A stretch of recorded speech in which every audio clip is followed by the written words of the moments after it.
La Revolución Francesa surgió en Francia en 1789. El mismo trajo como consecuencia el derrumbe de la monarquía absolutista y originó el establecimiento de un gobierno republicano democrático y asimismo la iniciación de una nueva época, llamada o conocida como la época contemporánea. ¿Por qué ocurrió esta revolución? Las causas fundamentales que originaron la Revolución Francesa fueron el absolutismo monárquico, que se caracterizó porque el soberano no estaba sujeto a ningún control alguno. Otra razón fue la desigualdad social, política y económica de ese entonces. Por tercero tenemos la falta de libertades y derechos. Sorprendente, ¿verdad? ¿De cómo ocurrió esto? Antes de continuar más con la historia, debemos saber que todos estos sucesos ocurrieron en París, Francia.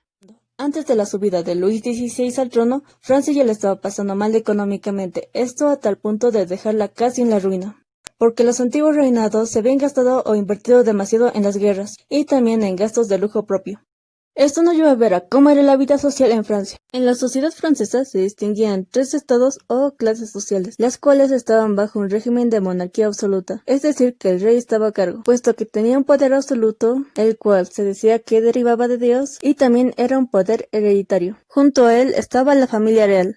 El primer estado era la nobleza, era una de las clases más privilegiadas, conservando un gran prestigio e influencia, además de recibir los diezmos de los fieles, los cuales eran la 10ª parte del producto de las cosechas de los campesinos. Ellos poseían extensas propiedades, además de gastar demasiado dinero en fiestas y vestimentas costosas, ellos no pagaban los impuestos. En este primer estado estaba conformado por príncipes, condes, duques y demás que habían obtenido un título hereditario. Además también estaba la iglesia.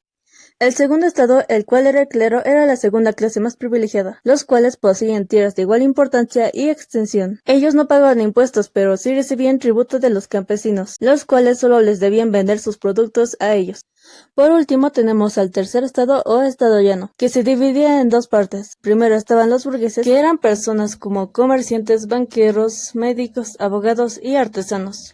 Y luego después de ellos tenemos a los campesinos y obreros, a quienes se les privaba de 4/5 partes del fruto de su trabajo.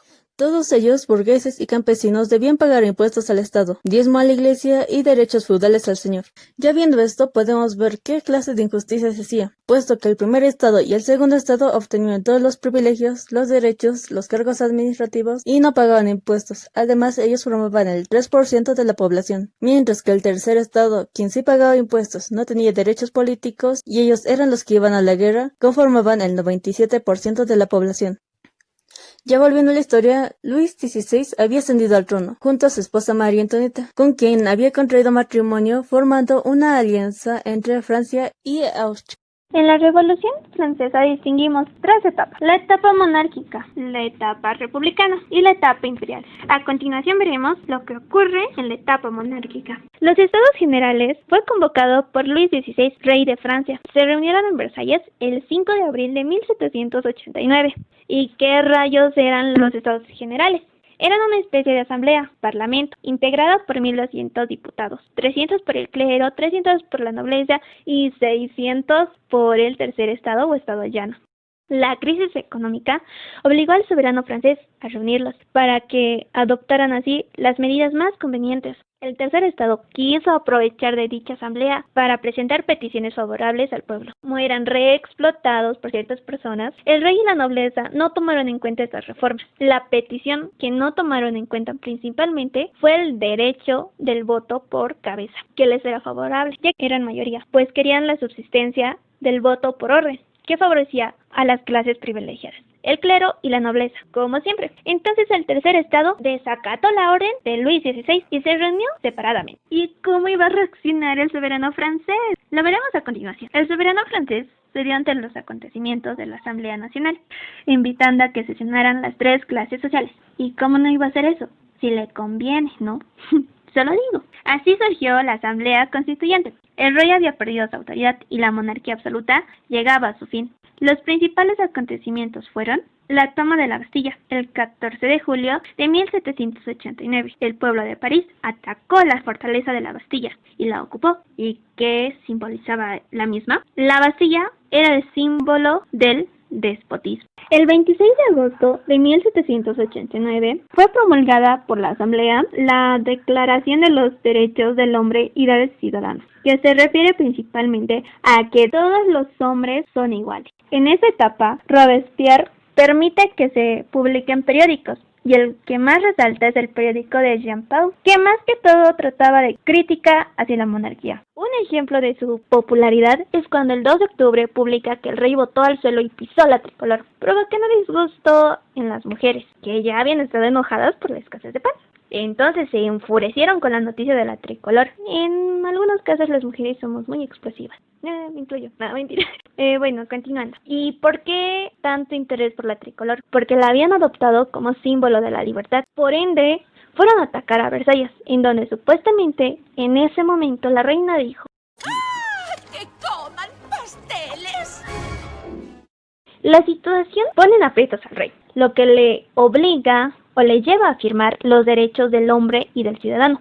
Obvio, porque le convenía, ¿no? Bueno, luego se llevan a la familia real, al Palacio de Tullerías. Impresionante. La Asamblea Legislativa. Esta asamblea se mostró más hostil a la monarquía. Los principales acontecimientos que surgieron durante ella fueron la declaratoria de guerra a Austria, el asalto de las Tullerías y la prohibición definitiva de Luis XVI, donde se decide que el rey debería morir o deberían matarlo el 21 de enero de 1793. Y también tenemos la aparición de los partidos políticos. En ese entonces eran los fuldenses, monárquicos, los girondinos, republicanos moderados, y los jacobinos y de la montaña, izquierda radical.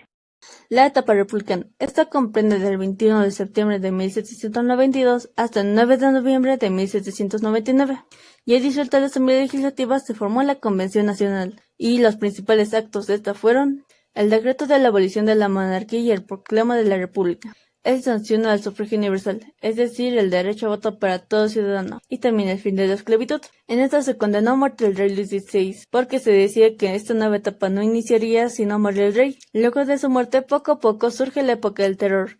En esta se formó un gobierno revolucionario, bajo dirección de Robespierre, quien implantó esto, enviando a millares de detenidos y sospechosos de ser aristócratas a la guillotina, reinando así la violencia y la crueldad, pues mataron hasta los propios caudillos de la revolución, como Paul Marat, quien tras publicar en su periódico una lista de sospechosos quienes fueron asesinados en la guillotina, fue asesinado. Y también Danton, que no estaba de acuerdo con que se implantara esta época, fue condenado a morir en la guillotina, como también lo haría poco después María Antonieta. Básicamente en esta época se mataba a la gente por ser antirrevolucionista. El gobierno del terror estuvo conformado por 3 comités: el de la salvación pública, el de la seguridad general y el tribunal revolucionario. En esta época también destruyen la iglesia y todo lo relacionado con ella, cambiando hasta el calendario, pues el año 1 comenzaba desde que la revolución inició. Ese era el año 1 y también cambiaron los meses y los días. En 1794 Robespierre se declara ser supremo y anuncia tener otra lista de sospechosos. La gente deja de seguirlo en ese entonces, puesto que esto no era a lo que la revolución quería llegar, sino era lo contrario, además de tener demasiadas muertes ya. Luego mandan a Robespierre a la cárcel, en donde él intenta matarse, pero solo logra lastimarse, y es condenado a morir en la guillotina. Luego de todo esto llega Napoleón a solucionar todo. ¿Y cómo logró esto?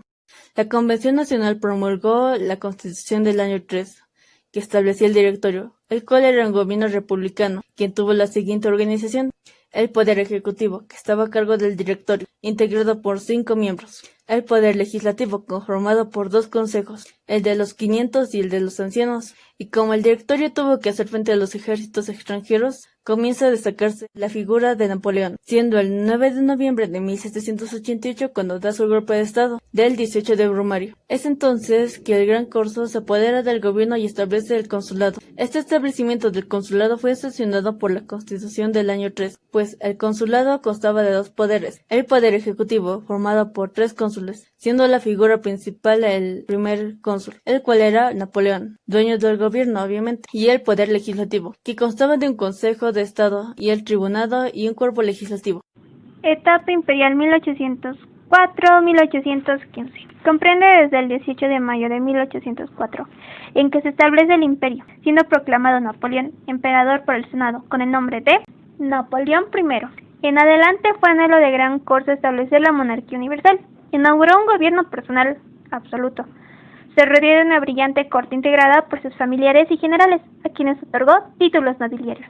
Dio gran impulso a la actividad cultural, a la industria y comercio. Dictó sabias leyes, las mismas conocidos como códigos. Soñó con hacer de Francia la primera nación del mundo. A eso se le llama tener una gran aspiración y un gran sueño. Sus acciones militares le dieron fama y predominio. Las mismas fueron la batalla de Trafalgar, 1805, batalla de Austerlitz, 1805, batalla de Jena, 1806, y el bloque continental. Eso ocurrió cuando Napoleón pensó someter por hambre a Inglaterra.